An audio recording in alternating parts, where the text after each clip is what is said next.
Ako'y naririto upang sambahin ka magpakailanman. Itataas kita sa aking buhay, ikaw ang Diyos. Minsan pa, O Panginoon, kay aming pinupuri kita. Ako'y naririto upang sambahin ka magpakailanman. Itataas kita sa aking buhay, sa aking buhay, ikaw ang Diyos. Let us come to the Lord this morning as we sing this song and say to Him right now, O Panginoon, pinupuri kita. Ako'y naririto upang sambahin ka magpakailanman. O Diyos, sa aking buhay, ikaw ang Diyos. Ako'y nilikha sadyang para sa iyo. Lahat sa akin iaalay sa iyo, ang iyong kaluguran ang siyang nais ko. Maging kagalakan sa puso mo. Ako'y nilikha, O Diyos, hallelujah. Ako'y nilikha. Isaiah 43 verse 21 tells us that we have been created to show forth the praises of Him. Iaalay sa iyo ang iyong kaluguran, ang siyang nais ko. Maging kagalakan. And for the last time, we say to the Lord right now, ako'y nilikha, hallelujah. O Lord, ako'y nilikha sadyang para sa iyo. Lahat sa akin iaalay sa iyo, ang iyong kaluguran ang siyang nais ko. Maging kagalakan sa puso mo.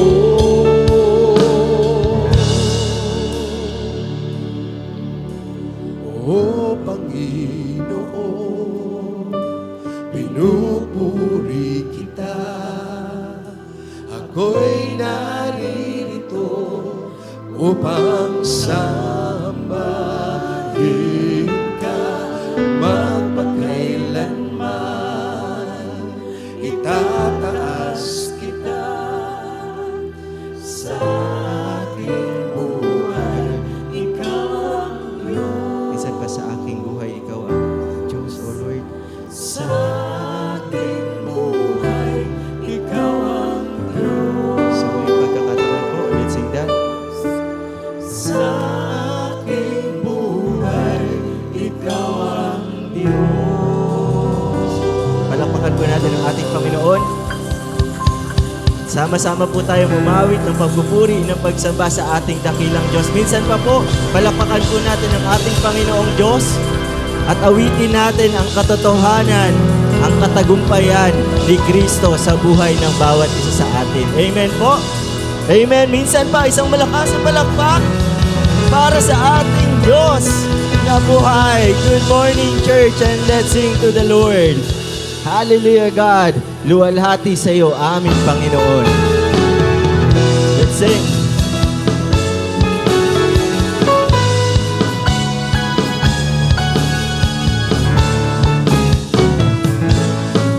Diyos na walang simula at wakas, ng kabanalan at katarungan, katapatay noon, ngayon at bukas, aming pag-asa at laging kalakasan.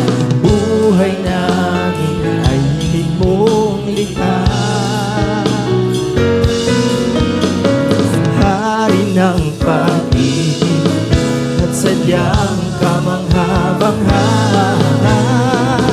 Kadakilaan mo'y pinagdiriwang, purihin ka ng iyong mga hinirang, sa nagkakaisang piling ng mga tinubos.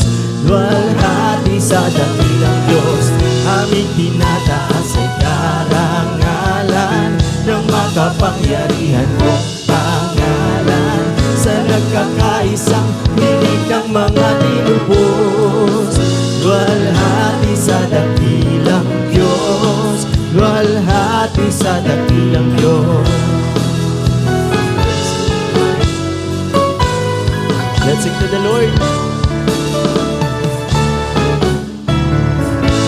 Manunubos, ikaw lang ang nag-iisang karapat-dapat na mamurihan. Hallelujah, sumerong pinaslang, tanging ikaw ang kaligtasan katwiran. Ang biyaya at ibig mo'y lagyan, sa krus itinanghal, kapangyarihan mo tagumpay. Kadakilaan mo'y pinagdiriwang, purihin ka ng iyong mga hinirang, sa nakakaisang piling ng mga tinuos. Luwalhati sa dakilang Diyos, aming tinataas ay karangalan. Hallelujah, sa nagkakaisang piling ng mga tinubos. Luwalhati sa dakilang Diyos, luwalhati sa dakilang Diyos. Let's sing to the Lord. Hallelujah, God. Let's sing. Oh, oh, oh, oh, hallelujah, sa kataas-taasan. Oh, oh, oh, oh, luwalhati sa dakilang Diyos. Oh, oh, oh, hallelujah, sa kataas-taasan. Oh, oh, oh. Minsan pa po, sa uling pagkakataon, mga kapatid.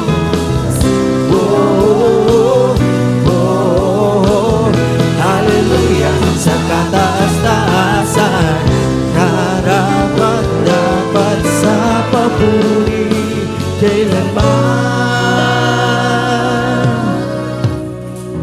Kadakilaan mo'y pinagdiriwang, purihin ka ng iyong mga hinirang, sa nagkakaisang piling ng mga tinubos.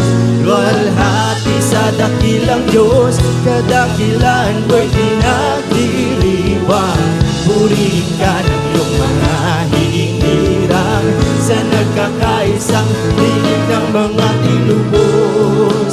Luwalhati sa dakilang Diyos, aming tinataas ay karangalan ng makapangyarihan mong pangalan, sa nagkakaisang piling ng mga tinubos.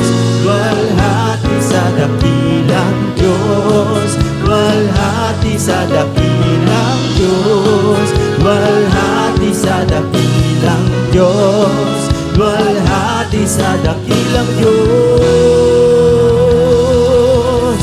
We praise you, our God, our King. Salamat po, Panginoon, sa inyo pong pagliligtas. At ngayon, Panginoon, ang reason why we can worship you and praise you, O God, is because of you, Jesus, our King, our Savior, O Lord. We praise you, O God. Hallelujah. Patuloy po tayong umawit, gumalaw, sumayaw para sa ating Panginoon. Itoon ang ating pansin at ating paningin sa ating Panginoon at umawit ng may kagalakan. Hallelujah, God. Let's sing. Itaas mga kamay, at ito ay ikaway kay Jesus na ating Diyos, Haring tunay. Sumayaw, umindak sa awiting may galang, problema'y kalimutan pagkat siya'y may kasagutan. Let's sing tayong lahat. Tayong lahat ay umawi sa tugtugin makalangit. Ang Diyos Ama ay papurihan, papurihan, banal niyang pangalan. Minsan pa po, let's sing to the Lord. Itaas mga kamay, at ito ay ikaway kay Jesus na ating Diyos, Haring tunay. Sumayaw, umindak sa awiting may galang, problema'y kalimutan pagkat siya'y may kasagutan. Amen to that, O Lord. Let's sing. Tayong lahat ay umawi sa tugtugin makalangit. Ang Diyos Ama ay papurihan, papurihan. Minsan pa, hallelujah, O Lord. Tayong lahat, tayong lahat ay umawi sa tugtugin makalangit. Ang Diyos Ama ay papurihan, papurihan, banal niyang pangalan. Awitin po natin ang katapatan ng ating Panginoon, that truth in our life that God is faithful noon, ngayon, at magpakailan pa man. Amen po? Amen. Let's sing. Ang Diyos ay tapat. Ang Diyos ay tapat. Ang Diyos ay tapat. Ang Diyos ay tapat. Ang Diyos ay tapat. Minsan pa, ang Diyos ay tapat. Ang Diyos ay tapat. Amen. Ang Diyos ay tapat. Ang Diyos ay tapat. Ang Diyos ay hindi nagbabago. Siya'y hindi nagbabago. Siya'y hindi nagtatangi. Mundo man ay lumipas, salita niya ay wagas. Hindi nagbabago. Hallelujah. Siya'y hindi nagbabago, hindi nagtatangi. Mundo man ay lumipas, salita niya ay wagas. Tayong lahat ay umawi sa tugtugin makalangit. Ang Diyos Ama ay papurihan, papurihan. Sa uling pagkakataon, awitin po natin yan sa ating Panginoon. Purihin ka, O Diyos. Tayong lahat ay umawi sa tugtugin makalangit. Ang Diyos Ama ay papurihan, papurihan, banal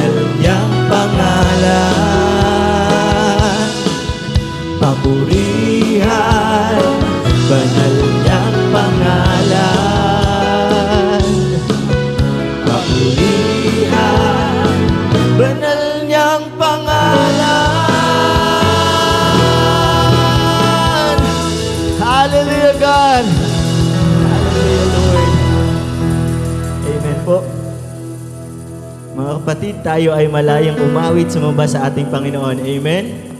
Amen. Sa lahat ng dinadakila ang Diyos sa buhay niya, palakpakan natin ang ating Panginoon. Magsabi ng Amen. Amen. Tama po yun, no? Yung sinabi kanina, the finished work of Christ. The reason why you can sing, the reason why we can worship is because we have Christ. Because of the finished work of Christ. And right now, we are standing on that solid ground, that amazing grace, the way, the truth, and life in our lives.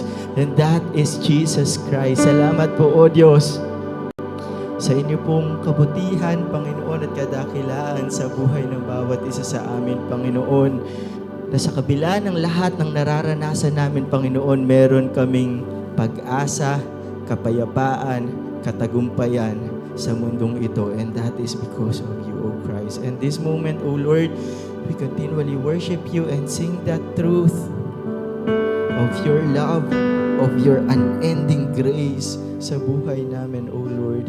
We worship you, O Lord, and we praise you, O God. Let's sing songs of praise and worship to the Lord.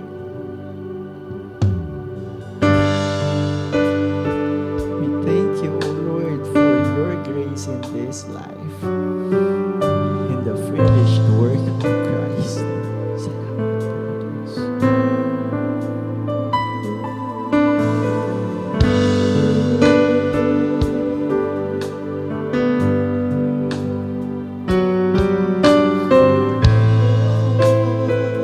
Let's sing.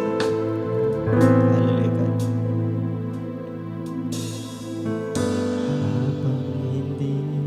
Karapat-dapat pagkukulan ng habag at wagas mong pagsinta.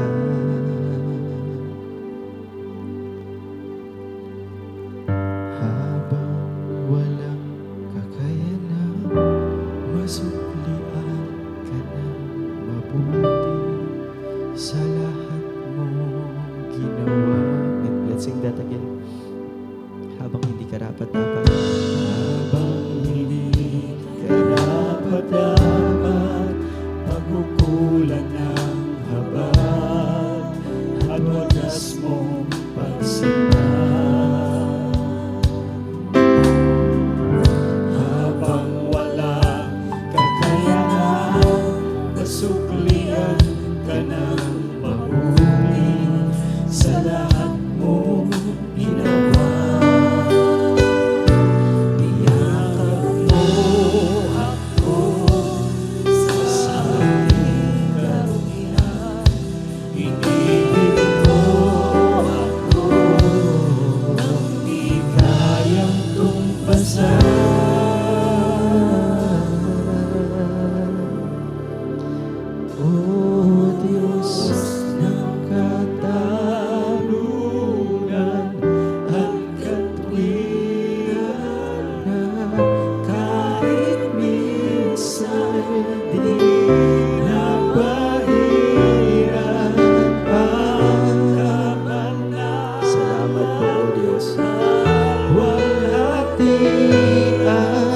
Salamat sa sukulang biyaya mo. Salamat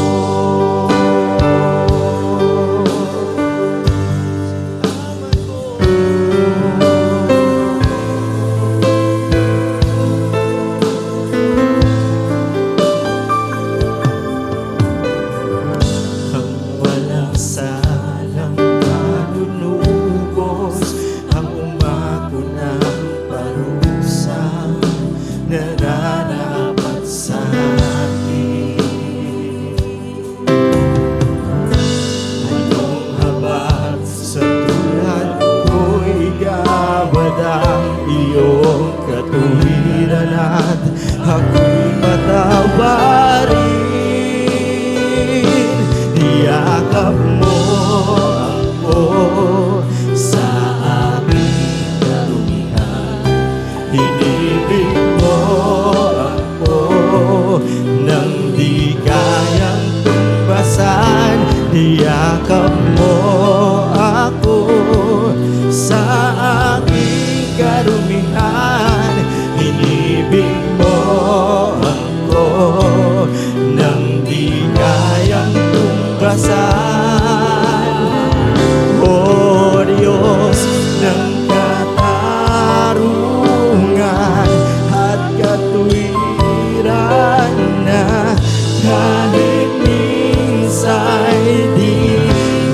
nabahiran ang.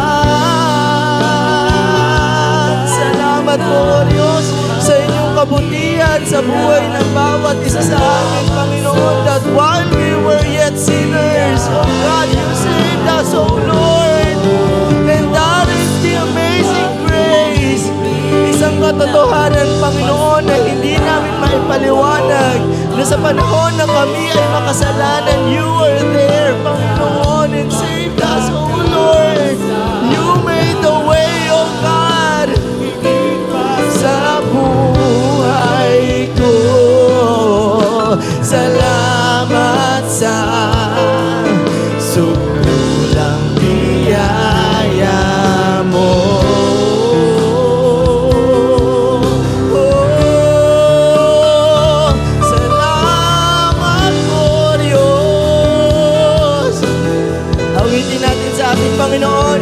Oh, Diyos ng katarungan. Amen. Kahit minsan di nabahiran ang kabanalan, kalwalhatian, salamat sa sukulang biyaya mo, oh Diyos. Oh Diyos, kaysa aming mga pagkakasala, higit pa sa buhay ko. Salamat sa sukulang biyaya mo.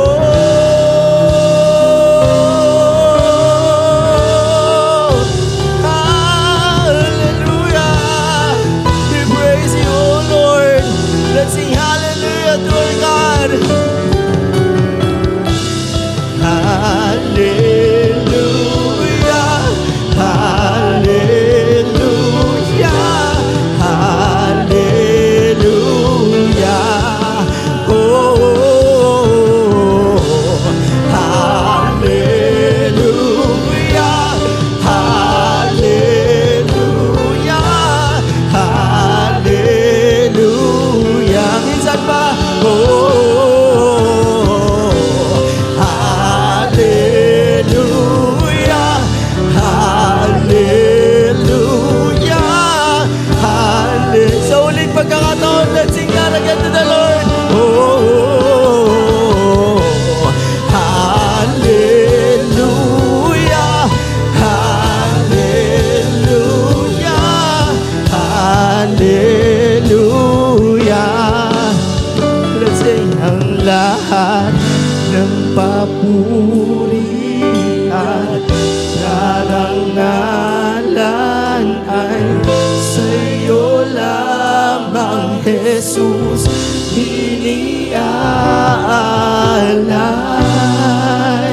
Pati na ang buhay ko, salamat sa sukulang biyaya mo.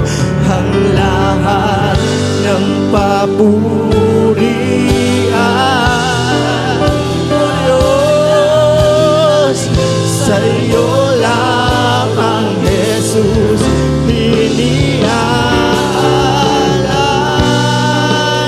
Pati na ang buhay ko, salamat sa sukulang biyaya mo. Palakpakan po natin ang ating Panginoon. And let's sing that again to the Lord. Let's sing. Ang lahat ng papuri at karangalan ay sa'yo lamang, Jesus, who is worthy of our praise.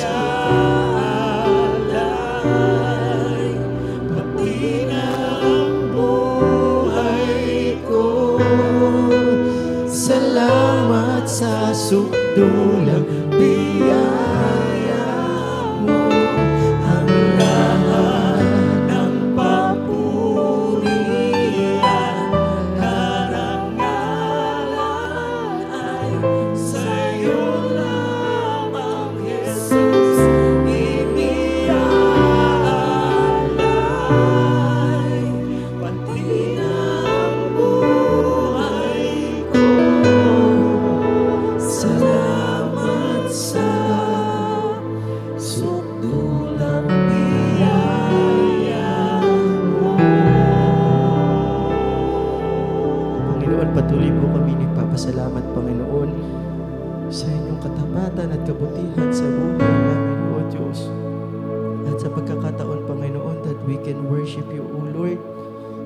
na Panginoon ng aming karumihan. Panginoon, kami Panginoon ay inyo pong nilinis, pinatawad Panginoon, at nakakaawit sa lugar na ito ng papuri at pagsamba sa iyo, O Diyos.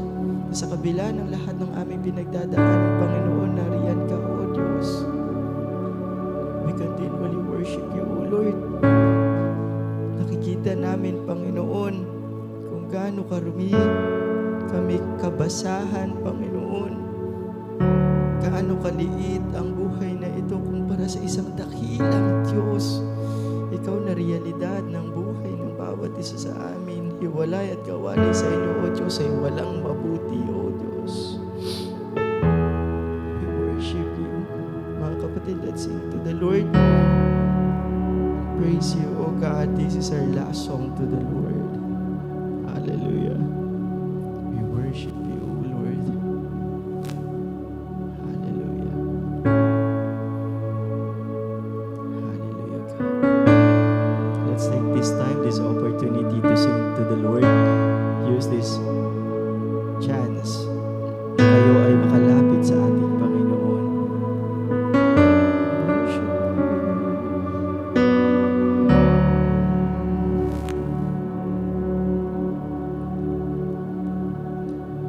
Let's sing. Aking namasdan kanyang kalwalhatian,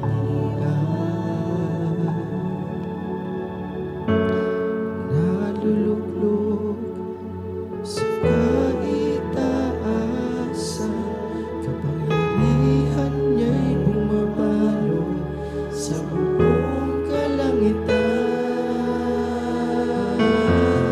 May buhay na nilalang na sa'yo'y nagpupugay, sumasamba.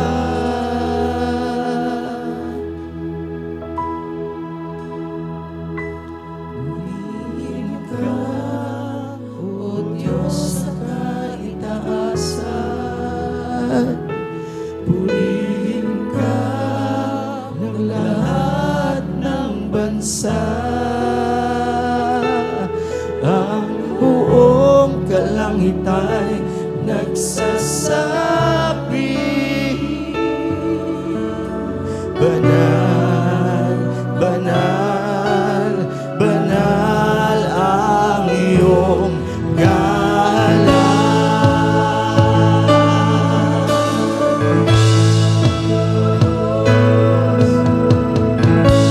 Hindi ako karapat-dapat, marumi aking mga gawa. Naninirahan sa piling ng makasalanan at hindi karapat-dapat sa iyong kabanalan. May buhay na nilalang na sa'yo nagpupugay, sumasamba.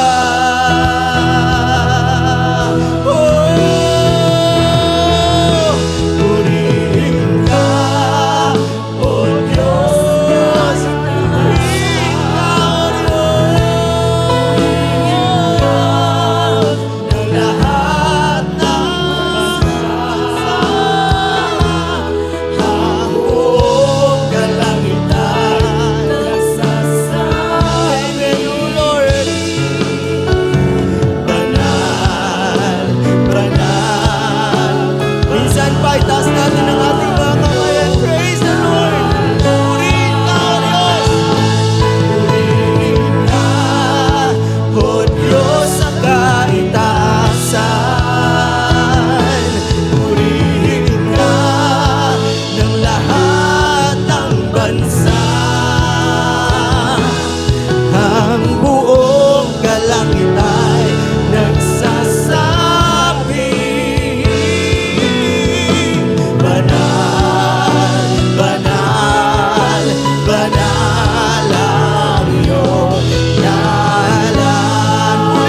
iyon. Banal, banal, banal lang iyon. Banal, banal, banal lang iyong ngalan.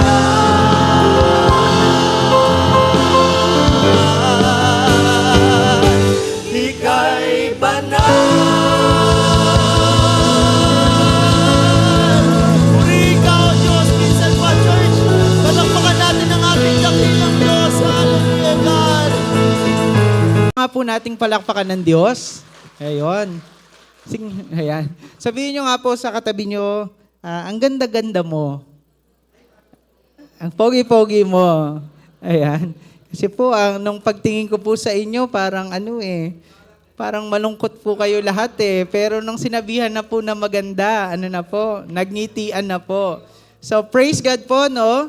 Praise God po and welcome po sa ating pong church service. Meron po ba mga first-timer dito ngayon? Si Ma'am Grace is here. Welcome po, Ma'am Grace. So, welcome po no, sa ating po mga first-timer. We are CJLS, Christ Jesus, our Lord and Savior Ministry. We are a community that wants to glorify God as a church.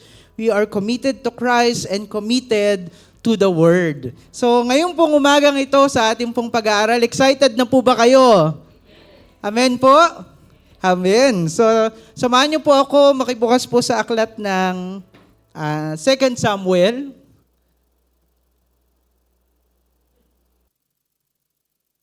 Ayan, gumagana na siya. Maliit po pala, no? Samahan niyo po ako makibukas po sa aklat po ng 2 Samuel 21 verses 1 up to 14. So, bigyan ko po kayo ng konting disclaimer. Ito po, yung aking pong ibabahagi ay resulta ng aming pong konting pag-aaral ng mga kasama ko po sa mga Friday sessions po namin. At isa po ito sa mga talata na amin pong inobserve, interpret. At hindi lang po namin natapos yung application.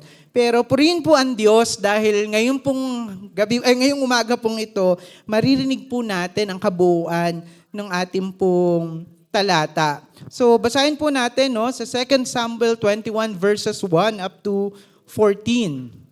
So ang title niya po ay Pinatay ang mga apo ni Saul. Sa version po ito ng Magandang Balita. Chapter 21 verse 1. Sa panahon ng paghahari ni David, 3 sunod-sunod na taon na nagkaroon ng tagutom. Kaya sumangguni siya kay Yahweh.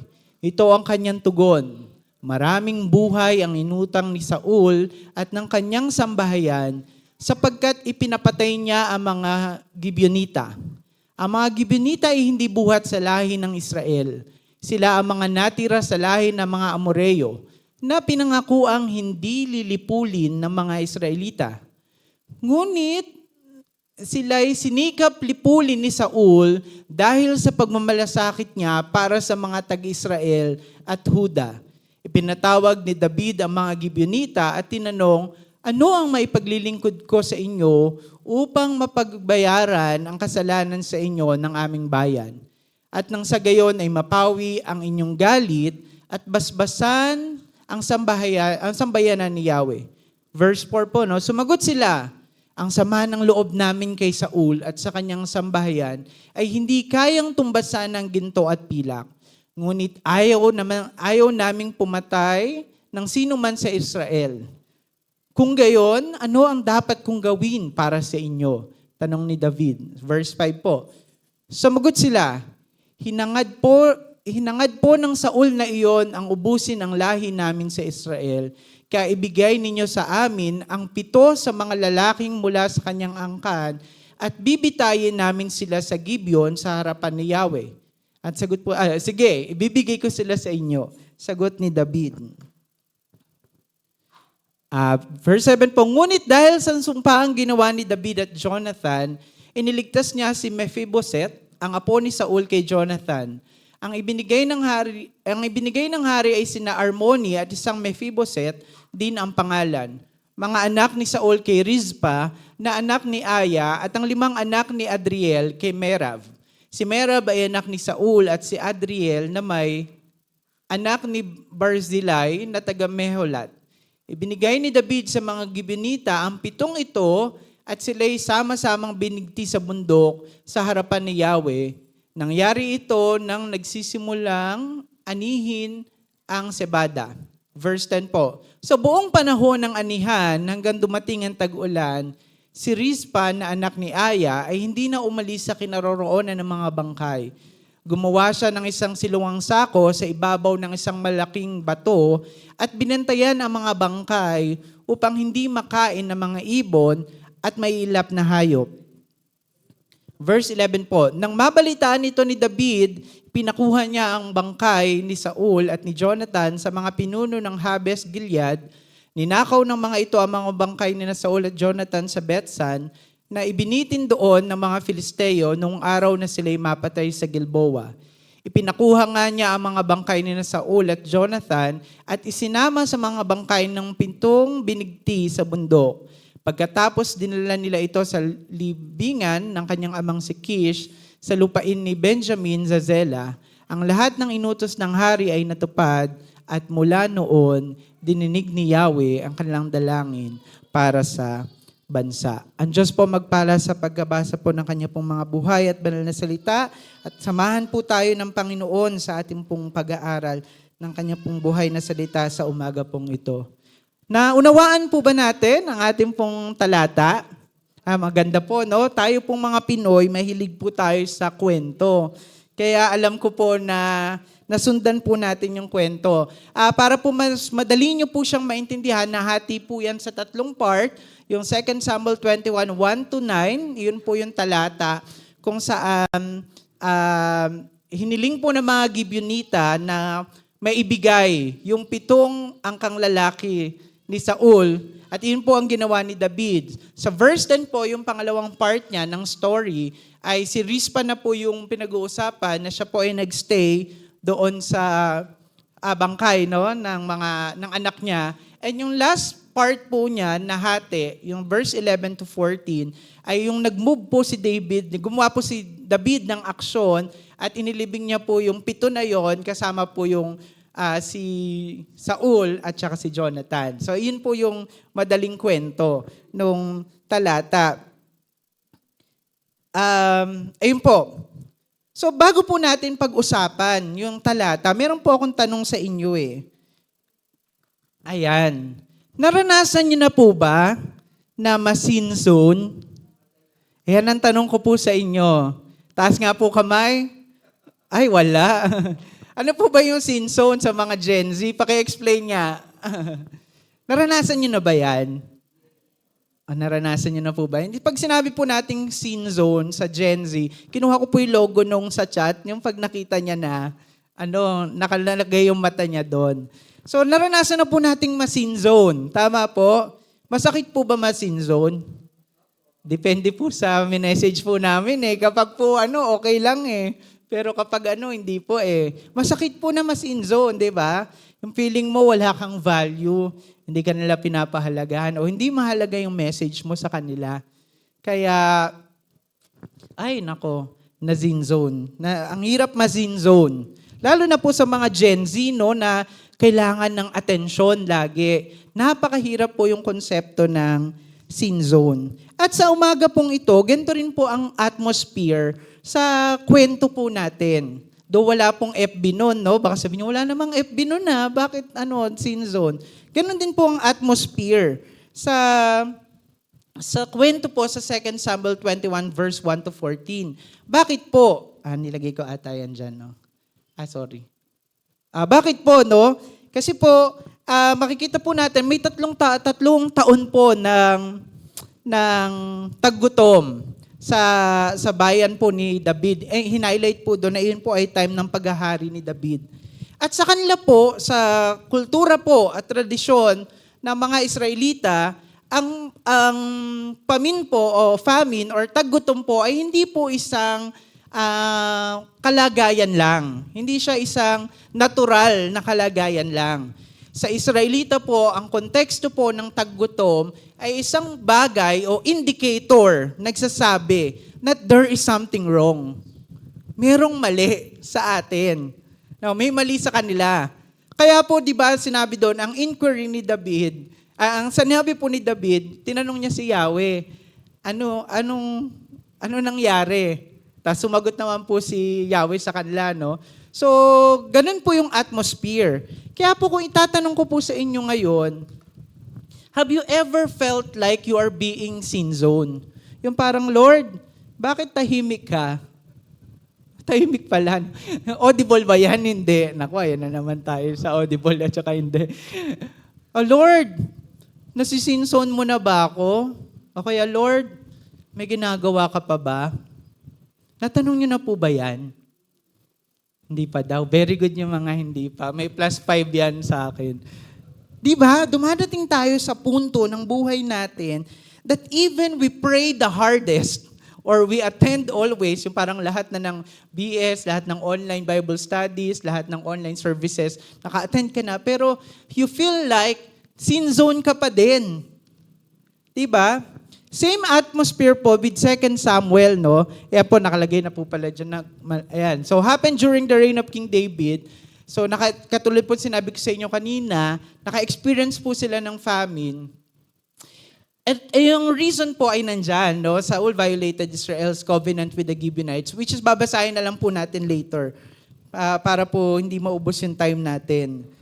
So, yun po, ang kalagayan po nila. So, ang tanong ko po sa atin, nung time po kaya nila David, dito po sa 2 Samuel, is God really silent? Yun po ang tanong ko. Hindi, sumagot din ako. Ayan na naman yung kung audible o hindi yung sagot. No? Sumagot nalaman ni David kung ano yung dapat gawin eh. Is God really silent? Doon sa part na yan, yun yung question natin. Pangalawa, kanina, tanong ko sa inyo, na-sin zone na ba kayo? O have you ever felt like na-sin zone kayo? Ang tanong ko sa inyo, is God really silent sa buhay nyo? Ang po natin, no, sometimes, the silence o yung katahimikan sa buhay natin ay hindi absence ng Diyos. Baka there is something deeper in us that God is working on. Baka meron pala sa part ng buhay po natin na ginagawa ang Diyos na hindi po natin alam. At iyon po yung titingnan natin ngayong araw na to. Because kay Lord, hindi tayo sin zone. So ano po yung unang bagay na matututunan po natin, no? So una po, tandaan niyo po, no, doon sa 2 Samuel, hindi po pagsagot ng Diyos ay hindi po tanda na hindi po siya kumikilos. Ang kanya pong hindi pagtugon sa kanila pong panalangin ay dahilan po ng isang bagay na kailangan po nilang harapin. At isang bagay po na una po nilang dapat gawin nung panahon na yon is to face their reality. Sir DM, ano po ba yung reality na sinasabi po natin dito? Ano po yung katotohanan na kailangan po nilang harapin? Sa verse 1 po, no? Verse 1 to 9, nilagay ko na po yung buong talata dito eh. Sabi po dyan, pinatay ng mga ayon. Nakalagay po dyan, no? Meron pong 3 taon ng taggutom ng time na yon. At sabi po ni dito, si David po ay sumangguni kay Yahweh. Sabi, ang tugon po ni Yahweh, marami ang buhay na inutang ni Saul at ng kanyang sambahayan. Sapagkat ipinapatay niya ang mga Gibeonita. Ayan, magtatanong na kagad kayo, sino ba yung mga Gibeonita na yan? Ang mga Gibeonita ay hindi buhat sa lahi ng Israel. Sila ang mga natira sa lahi ng mga Amoreo na pinangako ang hindi lilipulin ng mga Israelita. So nasan yung pangako na yan na hindi sila lilipulin? Ngunit sinikap lipulin ni Saul dahil sa pagmamalasakit niya para sa mga tiga-Israel at Huda. So yun po yung kwento. So na-discover natin ano po yung kailangan nilang harapin. Meron pong taggutom because meron pong nangyari na hindi po dapat mangyari. At iyon po yung pag-break po ni Saul ng covenant o ng promise between Israel and the Gibeonites o Gibeonita sa Tagalog. Ano po yung pangako na ito na na pinag-uusapan. Para lang po maunawaan po natin. Yung pangako po na ito na sinasabi dito, ito po yung pangako na nagsimula pa po sa Joshua chapter 9. Yan po yung time na lulusubin po nila, yung may battle po sa Kanaan. Tapos, andun po yung mga Gibeonita, yung mga Gibeonites. Niloko, tama po ba yung term ko? O yun, niloko po nila sila Joshua noon. Na sinabi nila na nanggaling pa po kami, nakalagay po ata yun dito. Ay, hindi pala, natanggal ko na ata. Ayan, niloko po nila yung mga sila Joshua, ayan, nagpretend po sila na travelers po sa malayong lugar. Nagdala po sila ng mga lumang tinapay, nagsuot po sila ng mga lumang damit at kung ano-ano pa para po ma-deceive po nila sila Joshua. At dahil po doon sa konteksto na yon, sa kwento na yon, basahin niyo na lang po yung Joshua chapter 9, assignment niyo po yan. Ayan, Joshua made peace with them and swore an oath before the Lord. So ngayon, dahil doon, nagkaroon ng tipan ang mga taga-Israel sa mga Gibeonita. Doon nalaman naman po nila na hindi sila lilipulin. Hindi sila lilipulin. So anong nangyari doon, nung nalaman nyo ng mga taga-Israel, ng mga Israelita, anong ginawa po nila sa mga Gibeonita? Ginawa nilang taga-igib, mga utusan. Ginawa po nila taga-trabaho doon sa kampo po nila. So yun po yung kwento. So ibig sabihin, meron pong tipan ang mga taga-Israel sa mga taga-Gibeonita. Ngayon po, ang naging problema dito, nabuksan ko na lahat. Paano ba to? Ayan. Sorry. Ayan. So, yun po yung naging problema. So ngayon, dahil po doon, si Saul po ang naging problema po, si Saul, sinubukan niya pong lipulin ang mga Gibeonita. Which is, hindi po dapat kasi meron po silang covenant o meron po silang promises sa isa't isa. So, yun po ang naging problema na nagdulot po ng taggutom. Yun po ang katotohanan. Yun po yung gusto ko nating iparating. So, ngayon, after po nun, tinanong po ni David si mga Gibeonita, anong kailangan kong gawin? Anong kailangan namin gawin para sagutin na kami ni Yahweh, para matigil na tong taggutom na to? Ano pong hiningi? Hiningi po ang 7 anak, no? 7 lalaki sa lahi ni Saul. So makikita po natin dyan, 7 din yung hiningi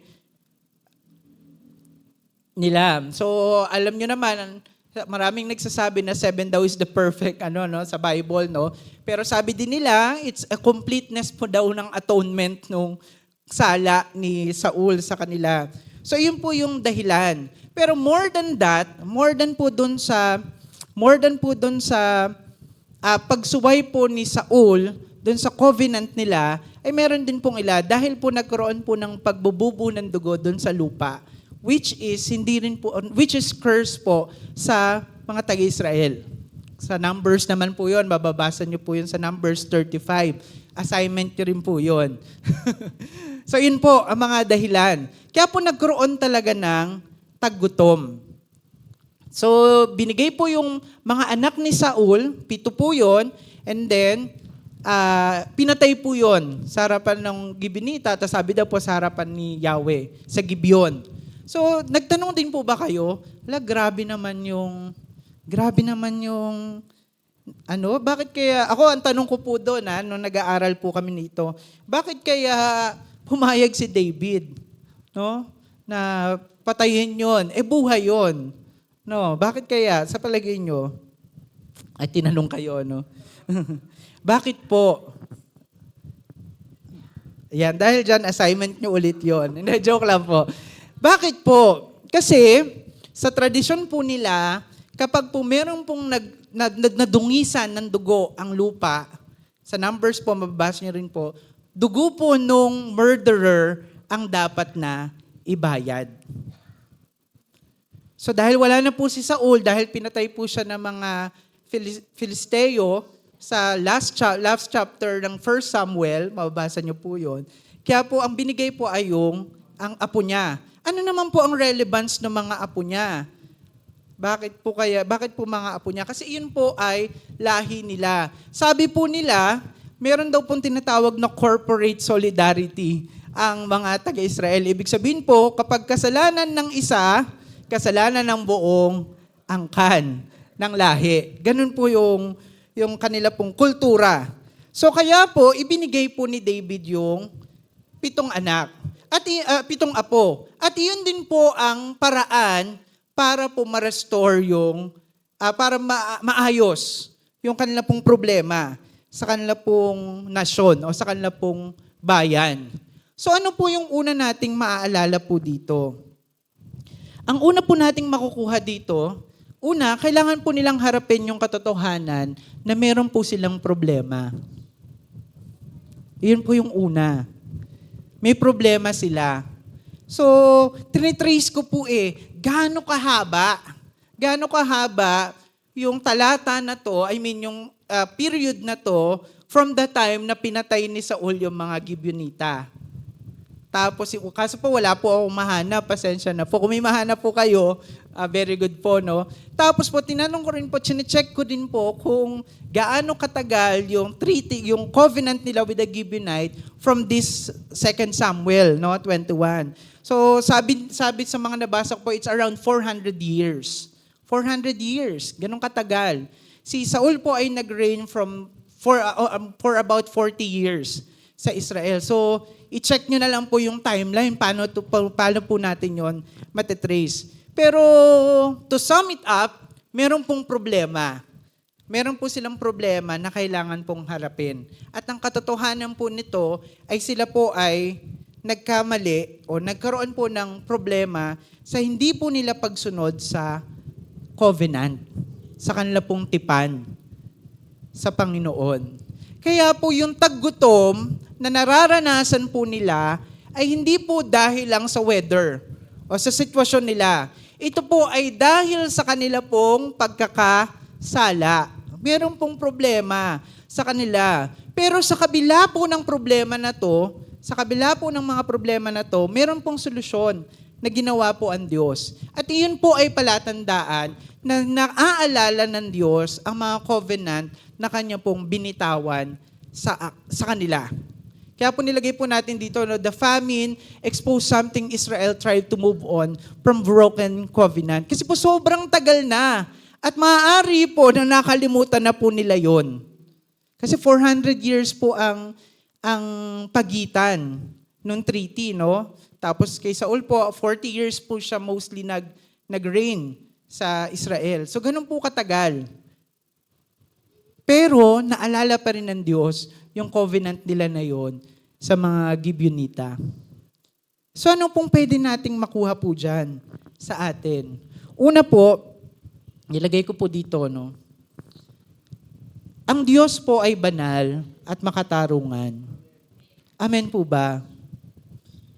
When we face our realities sa buhay po natin, alam po natin na merong problem. There's something deep na merong problema. Pero lagi po nating tandaan that God remembers His promises. Kasi wala naman ng covenant sa inyo, no?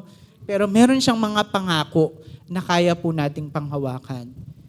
And because God remembers His promises, we can hope on that promises. Sabi ko po dito, God is holy and just. Hinighlight ko po dito yung word na holy, no? And just. Bakit po? God is holy because He do not tolerate sin. Hindi niya po hinahayaan yung kasalanan. Kaya po yung mga Israelita, baka akala nila, okay na, nakamove on na tayo Wala namang nagawa ang Diyos di ba? Parang ganun yung ano nila. Pero hindi po pinapalampas ng Diyos ang mga kasalanan na nagawa nila. Because He is holy. At dahil banal ang Diyos, He will not, hindi niya hayaan na yung kasalanan ay hindi ma-address. Pangalawa, God is just. Makatarungan siya. Even to these Gibeonites. Diba? Kasi kung hindi makatarungan ng Diyos, pwede niyang sabihin na,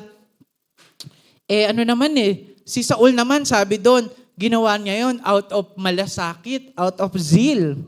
Out of zeal niya para sa Israel at saka sa Huda. So, sige, hayaan ko na. Pwede niyang gawin yon.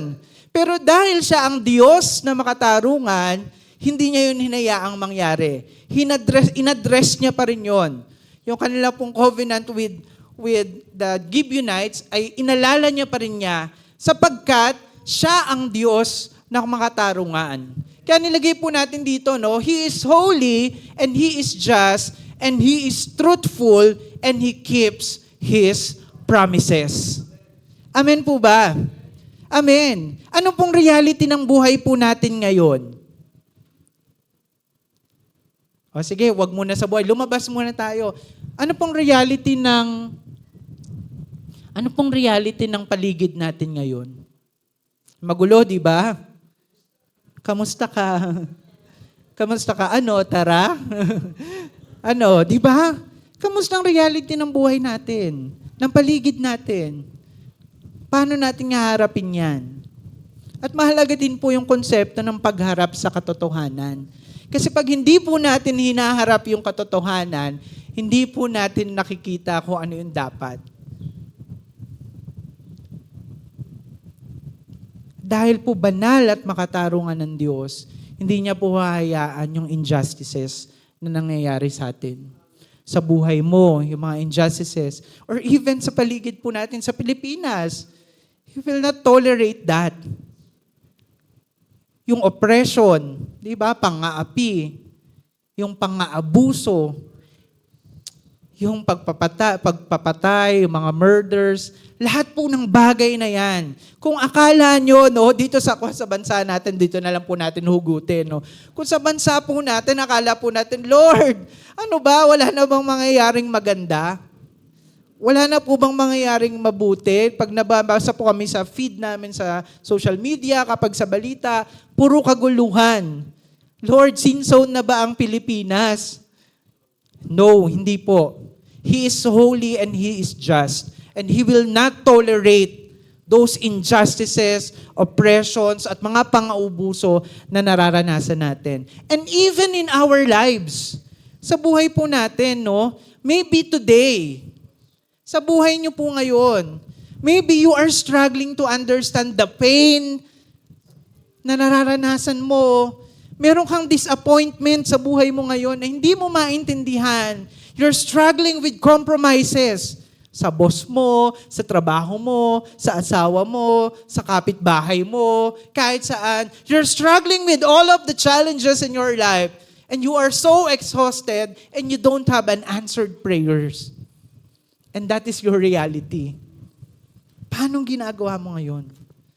Kung ganyan naman po ang karanasan natin sa umaga pong ito, remember po that God never fails to remember what He has spoken. Amen po ba? Pwede po ba nating palakpakan ng Diyos sa katotohanan ito? Kung paano po siya naging tapat sa kanyang pangako sa mga taga-Gibeonita, inalala niya ang kanilang tipan ng kasunduan. Kung nagawa niya po yon nung panahon na yon, magagawa niya rin po yan ngayon because He remember what He has spoken and He is always true to His promises. Amen po ba? Sino po yung umaasa dito sa Panginoon, sa mga pangako ng Diyos? Yan, patuloy po kayong umasa sa mga pangakong iyan sapagkat naaalala po ng Diyos ang lahat po ng kanyang pangako na binitawan sa ating pong lahat.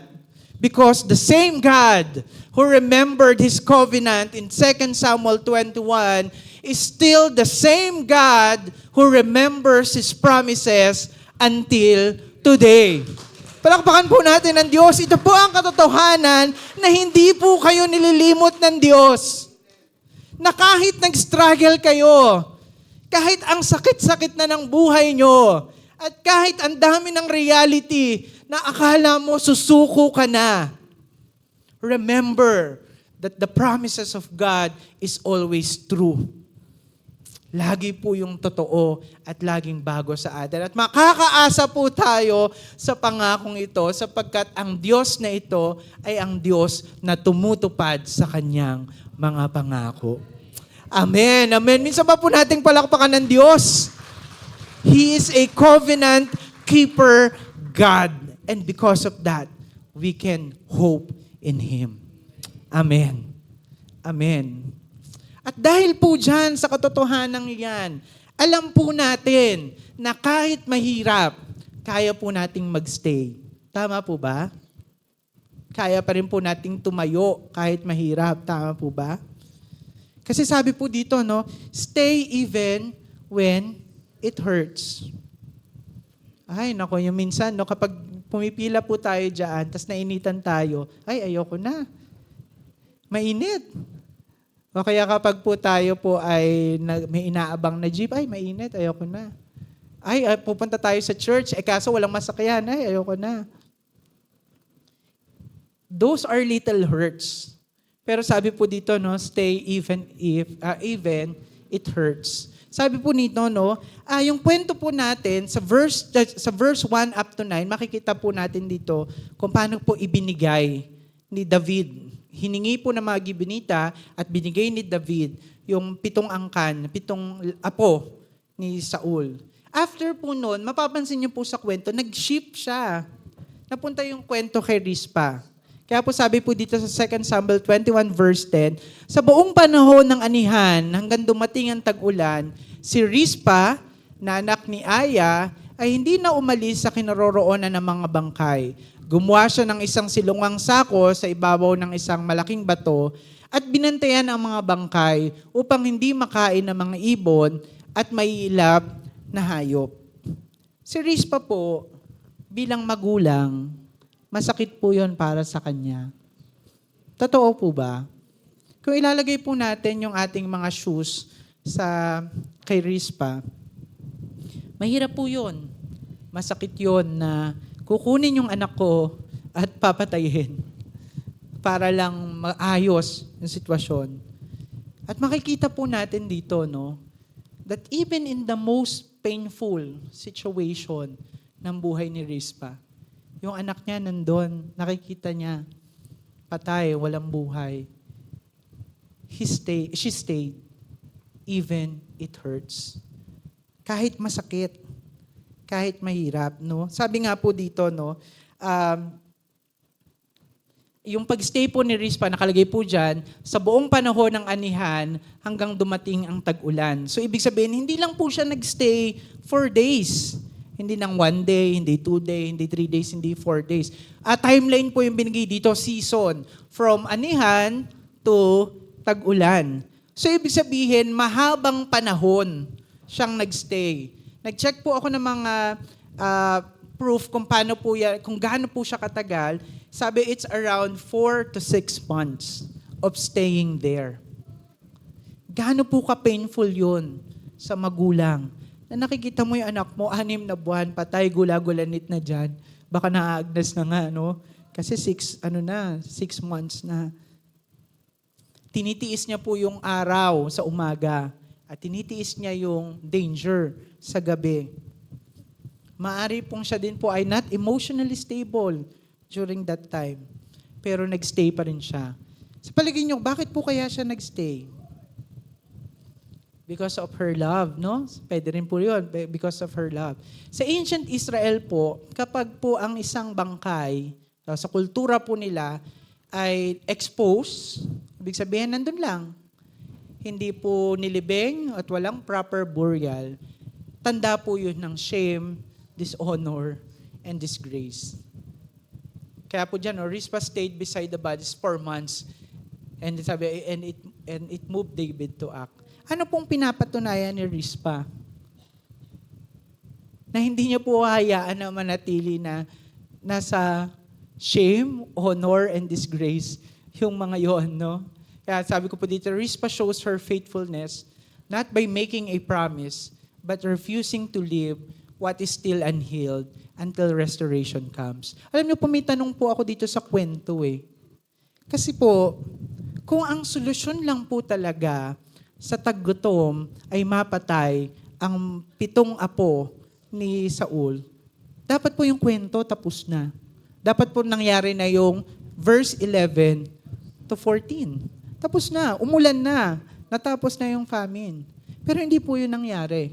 Ibig sabihin, there's something more on this. Meron pang mas malalim na dahilan kung bakit nandyan si Rizpah. As a mother po, ang mga mother daw po ang isang tanda ng loyal sa kanila pong mga covenant. Ang tawag daw po doon ay covenant loyalty. Yan daw po ang mga mother. Bakit po? Ang mga magulang po, ang mga nanay daw po, sila daw po yung they love you even it hurts. Mamahalin ka nila ng walang hanggan.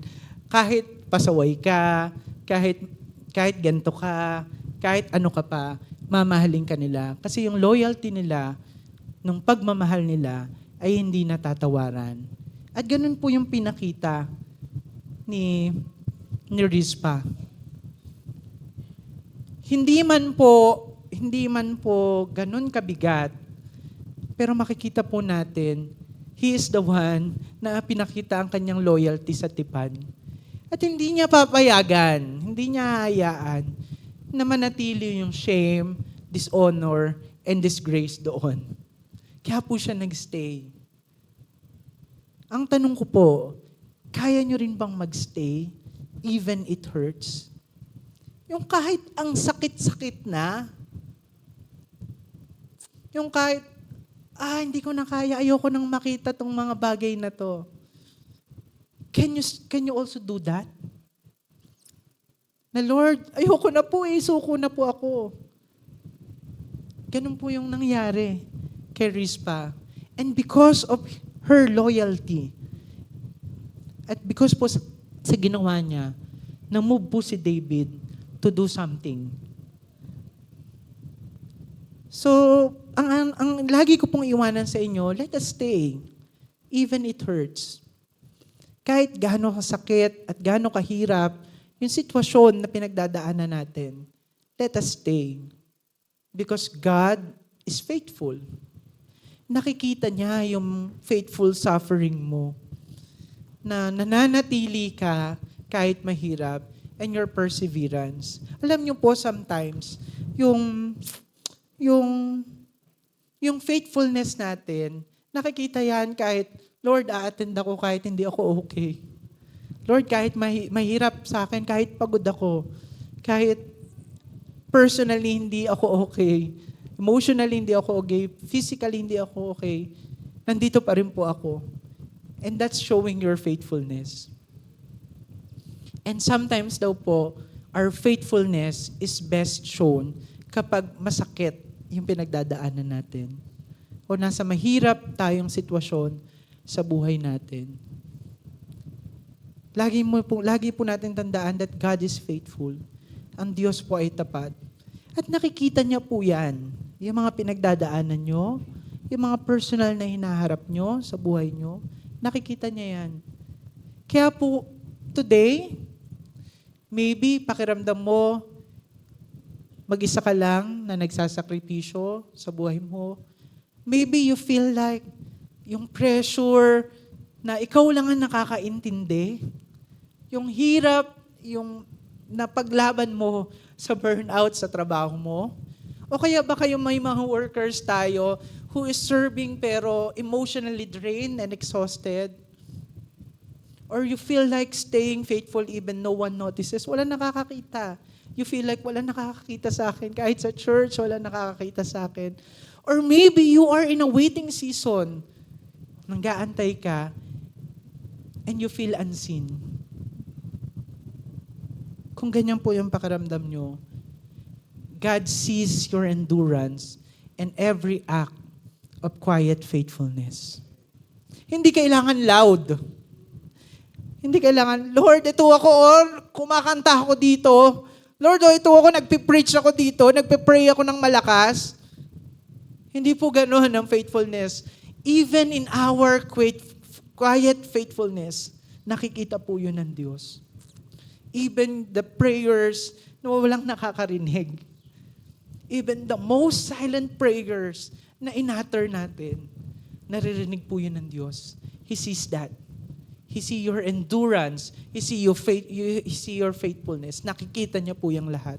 Because the same God who saw Rizpah's silent endurance in 2 Samuel 21 verse 10, is the same God who sees your faithfulness today. Palakpakan po natin ang Diyos.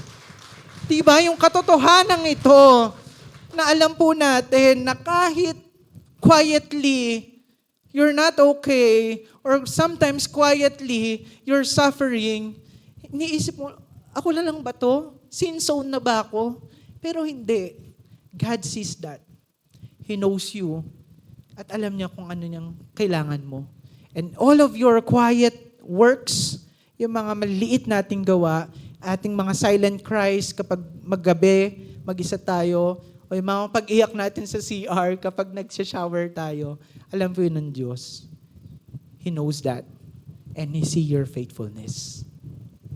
Kaya dahil dyan, sa katotohanan yan, He sees us, He remember us, and let us always remember and expect God to move. Sabi po dito sa verse 11, no? Sabi po dyan, nang mabalitaan ito ni David, si Rizpah po yung ito dyan. Ipinakuha niya ang bangkay ni Saul at ni Jonathan sa mga pinuno ng Habes Gilead. Ninakaw na mga ito ang bangkay ni Saul at Jonathan sa Betsan, na binitin doon ng mga Filisteo nung araw na sila'y mapatay sa Gilboa. Napansin nyo, very detailed yung description nung talata, no, sa mga nag-aaral, no. Kapag nakita natin na very detailed yan, ibig sabihin there's something more on that. So, ipinakuha nga niya ang mga bangkay ni Saul at Jonathan at isinama sa mga bangkay ng pintong binigti sa bundok. Pagkatapos, dinala ito sa libingan ng kanyang amang si Kish sa lupain ni Benjamin sa Zela, at ang lahat ng inutos ng hari ay natupad, at mula noon, dininig ni Yahweh ang kanilang dalangin para sa bansa.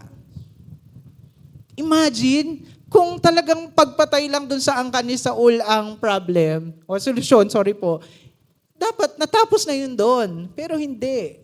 Marami pa pong bagay. Sabi po dito, no, nilagay ko po yung nakuha ko sa New Living Translation na verse. Sabi, David gathered the bones of Saul and Jonathan.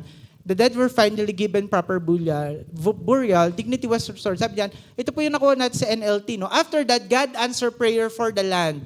The famine ended, the silence broke, the rain came. Iyon po yung nangyari noong time nila.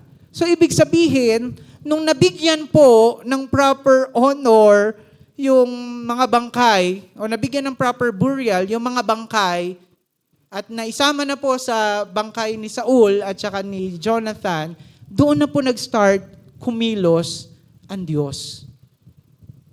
So, ibig sabihin, kung itatawid natin yung ating point number 1 at point number 2, mahalaga na alam mo yung katotohanan na kailangan mong harapin. At kapag nalaman mo na yon, kailangan, kahit masakit yung bagay na yon, harapin, magstay ka. You remain faithful. Because when you do that, God will move. At yun po yung nangyari po dito. Sabi ko po dito, no, God restores. Makikita po natin, no, nirestore po ng Lord yung famine. Actually, more than the famine, hindi lang po yun ang nirestore ng Lord. Nirestore niya po ulit yung covenant niya with these Israelites, with these people. Kasi sabi po natin kanina, no, sa introduction, na ang dahilan po ng famine is because they broken the covenant. No, na-broke po nila yon. Dito po sa part na to, nung umulan na po at dininig na po ng Diyos ang kanila po mga dalangin, pinapatunayan po doon na pinapanumbalik ng Diyos ang kanya pong covenant with them. And their relationship with God is restored. Kaya po, anong i-expect po natin sa Diyos when we are facing our reality and we are staying even if it hurts? Let us expect God to restore us. ibalik tayo. No? Kung kaya niyang i-restore ang mga broken places, He can also restore our broken hearts. Meron pang ba mga broken-hearted dito? Wala na. Ano na kami? Matanda na kami. Hindi na kami na broken heart. Broken-hearted. Meron po ba? Kasi po ang Diyos po, kung kaya niya pong i-restore yung broken land doon, He can also restore us in our lives today. Maybe po today, meron po kayong mga prayer. Siguro po some of us are praying for healing. Yung kalagalingan sa ating po mga lupang katawan. Maybe po some of us are praying for provision, blessings, pangangailangan. Maybe some of us are praying for restoration. Na Lord, 3 years na 4 years na, 10 years na. Lord, parang ang layo ko na po sa inyo. Maybe you are praying for peace. Yung kapayapaan. Or maybe you are praying for a breakthrough sa buhay natin. Na makumilos ang Diyos sa buhay natin. If you are praying all of that, remember that delayed restoration is not a denied restoration. Yung akala mo, ang tagal-tagal na, Lord, wala na akong pag-asa. Wala na to, ito na to Sagad na ata to, Lord Pero remember that the restoration or delayed restoration is not a denied restoration because God Himself is a restorer. Kung kaya niyang i-restore yung kanyang covenant with the Israelites sa 2 Samuel, at hindi lang po sa kwento ng Samuel, even the whole Old Testament, makikita niyo po kung paano po ang Diyos ay ni-restore ang bayan ng Israel ng paulit-ulit. Ang kulit naman ng Sir DM, paulit-ulit. Kasi paulit-ulit din sila. Kung kaya po niyang kung nagawa po yun ng Diyos, kaya niya rin po yung gawin sa buhay natin. Lord, pang-4 ko na to Kaya pa rin yan ng Diyos. Lord, pang-10 ko na to. Nahiya na po ako sa inyo. Kaya yan ng Diyos. Because remember, the same God who restored the land in 2 Samuel 21 is still able to restore our lives today. Amen po ba? Amen po ba? Iyan po ang katotohanan na kaya po nating panghawakan sa mga buhay po natin. Kung paano pong na-restore ang land at na-restore ang covenant, siya pa rin po ang Diyos na kaya pong mag-restore at mapanumbalik po ang ating pong mga buhay today. Kaya nga po kung tayo po ay nananalangin ng kagalingan, nananalangin po tayo ng kapayapaan, nananalangin po tayo ng biyaya, ng breakthrough, ng kapahingahan sa Panginoon. At kung feeling mo, wala nang pag-asa yan, yung panalangin na natin hindi na sinagot ng Panginoon, tandaan nyo po, He can restore that to you. Kaya niya po yan i-restore, kaya niya po yan ibigay, kaya niya po yan baguhin, kung tayo po ay patuloy po na magtitiwala sa Panginoon. Amen po. Amen. So ngayong umaga pong ito, maybe you feel like, yan po ang ating word for today, maybe today, you feel like you are in a season of silence. Na Lord, anong season kaya ako ng buhay ko? O baka meron ka pang mga prayers na hindi pa nasasagot. O kaya may mga bagay pa na hindi pa rin naaayos sa buhay mo o sa bagay sa paligid mo. Kung meron pa rin, kung iyan pa rin yung karanasan po natin ngayon, remember that God is not blind. O hindi po niya hindi nakikita. Ang hirap kasi Tagalogin God is not blind in this season of your life. Kanina po, sabi ko sa inyo, sin zone ba kayo ng Diyos? Kasi sa concept po natin, pag sinabing sin zone, nakita lang, pero hindi pinansin. Walang ginawa. Sa atin po, bilang mga Kristiyano, ano pala yung kasunod lang. We are also sin zone. Ano po yung sin zone? Nandun po tayo sa area na nakikita po tayo ng Diyos. It is a sin zone. Nakikita kayo. sabi ko po dito, no, hindi lang po naka-line pero you are in God's sight. Nakikita kayo ng Diyos. Nakikita tayo ng Diyos. God sees, God remembers, and God restores. Amen po? At dahil po dyan, hindi po kayo sin zone because we are in God's sight.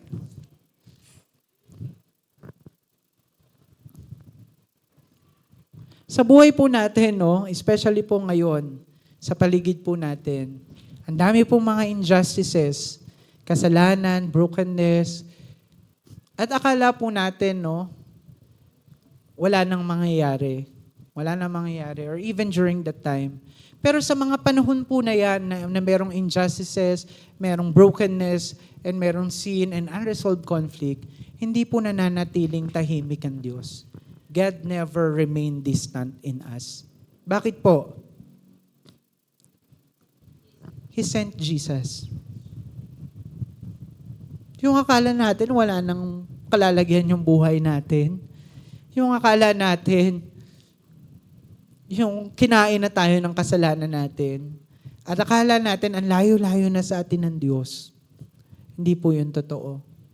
Because He never remained silent and distant. Because He sent Jesus. Si Jesus po ang proof that God sees our suffering, that He remembers His promises, and restores and reconciles us completely. At iyon po ay dahil kay Kristo. Kaya po hindi tayo nawawalan ng pag-asa. Sa kabila ng kaguluhan sa mundo, meron po tayong Jesus na ating pong buhay na pag-asa. And the same God who ended the famine in 2 Samuel 21 is the same God who raised Jesus from the dead. And He is still the same God who will restore our lives today. Amen po ba? Palakpakan nga po natin ang Diyos. Hallelujah, Lord. Thank you po. Salamat sa Diyos. Purihin ang Diyos sa mga katotohanan ito. Alam niyo po, nung ginagawa ko po ito nung madaling araw, nung gabi, naiyak po ako eh. Kasi yung katotohanan ng mga salita ng Diyos na kaya po nating panghawakan, that even in the most difficult times of our lives, meron po tayong mapanghawakan at meron po tayong kayang asahan na si Kristo na binigay po sa atin. At yung pagpapatunay po of His resurrection ay pagpapatunay po that God is giving us or restoring us and keeping us always in our lives. Amen po ba? Amen. So tandaan po natin, no, kay Kristo po, sa Diyos, sa pamamagitan ni Kristo, tayo po, you are seen, you are remembered, and you will be restored. Panghawakan po natin ang mga katotohanan iyan sa ating pong mga buhay. Minsan pa po nating palakpakan ng Diyos. Hallelujah. Let's pray po. O aming pong Diyos na banal at mabuti, Panginoon, kami po, Panginoon, ay higit sa lahat, O Diyos, ay nagpapasalamat po, Panginoon, sa inyo. Salamat po, O Diyos, sapagkat kayo po yung Diyos, Panginoon, na nakakakita po sa amin, Panginoon. Kayo po yung Diyos na nakakaalala po sa amin, Panginoon. At kayo po yung Diyos, Panginoon, na kaya pong i-restore kami, Panginoon. Lord, maybe today, baka po, Panginoon, sa araw na to, Panginoon, we feel like mag-isa po kami. We feel like we are sacrificing alone. We feel like wala na pong pag-asa. Wala na pong katarungan. Wala na pong buhay at wala na pong halaga ang lahat-lahat. Lord, today, thank you, Lord, for reminding us na naaalala niyo po kami, Panginoon, that you remember us, O God. Kung paano niyo po, Panginoon, inalala, Panginoon, 400 years ago, Yung pangako niyo po, Panginoon, sa mga Gibeonita, Panginoon. Ganun din po, Panginoon, yung pangako mo, Panginoon, sa amin today. Kaya po namin yung panghawakan, Lord. Because you are the God who keeps the covenant, Panginoon. You are a covenant keeper, God. And you are a just God, Panginoon. Makatarungan ka, Panginoon. Lord, salamat po, Panginoon, because you are sustaining us, Panginoon, even in the most difficult times of our lives. Sa pinakamahirap na tagpo, Panginoon, ng aming pong mga buhay. You see us.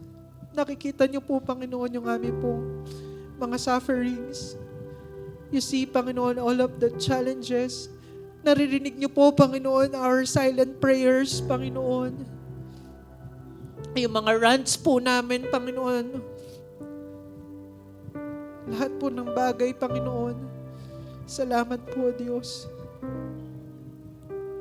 Salamat po, Panginoon. Kung paano niyo pong nakita, Panginoon, yung faithfulness ni Rizpa, nakikita niyo rin po, Panginoon, ang aming pong katapatan sa inyo. And Lord, thank you, Lord. Because alam po namin, Panginoon, na sa buhay po namin,